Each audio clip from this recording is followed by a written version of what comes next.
जय गजानन श्री गजानन. नमस्कार. अनुप्रितास किचनमध्ये सर्वांचे परत एकदा स्वागत आहे. आज आपण बनवणार आहोत पालकाचे चविष्ट असे थालीपीठ. एकदम इझी आहे. स्वयंपाकाचा कंटाळा आला आहे तर विचार करू नका, थोडंसं पालक छान असं चिरून घ्या आणि नक्की बनवा. अगदी झटपटीत होतात आणि खायला तर एकदमच टेस्टी. चला तर मग सुरुवात करूया. इथे मी बारीक पालक चिरून घेत आहे. त्यानंतर 2 वाटी इथे ज्वारीचं पीठ घ्यायचं आहे. ज्वारीचं पीठ घेतल्यानंतर त्यामध्ये 1 वाटी हे गव्हाचं पीठ घेऊया. अर्धी वाटी आपल्याला बेसन घ्यायचं आहे. त्यानंतर हाताच्या साहाय्याने व्यवस्थित मिक्स करून घेऊया. आणि तुम्ही जर माझ्या चॅनलला सबस्क्राईब केलं नसेल तर नक्की सबस्क्राईब करायला विसरू नका.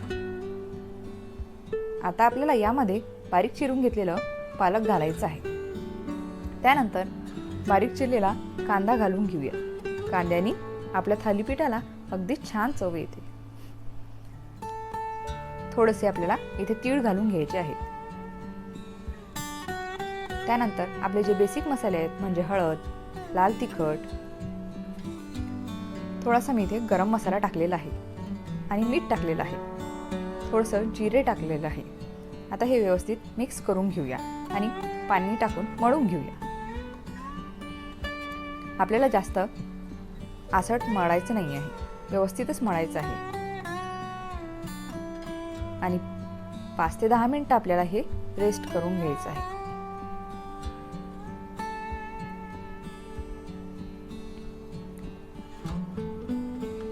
लाईक आणि शेअर करायला विसरू नका आणि मेन म्हणजे कमेंट मला नक्की करा.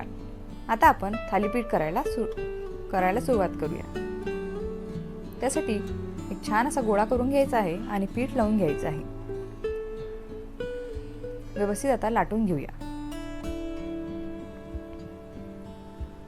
कमेंटमध्ये मला नक्की सांगा की तुम्हाला ही रेसिपी कशी वाटली. एकदम इझी आहे आणि खायला तर विचारूच नका.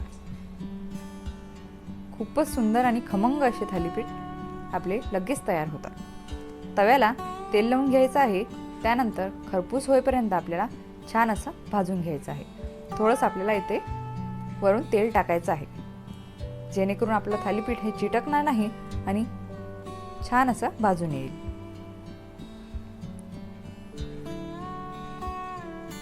आपल्याला हे सगळं मीडियम फ्लेममध्येच करायचं आहे.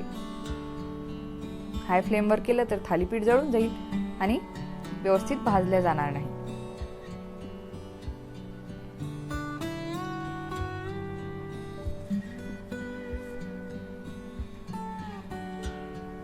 कमेंट करून मला नक्की सांगा की हे थालीपीठ तुम्हाला कसे वाटले. तुम्ही बघू शकता आपले खरपूस असे थालीपीठ भाजून झालेले आहे. मला तर बघूनच तोंडाला पाणी सुटलेलं आहे. तुम्ही सुद्धा नक्की ट्राय करून बघा. चला तर आपण आता टेस्ट करून बघूया. वाव.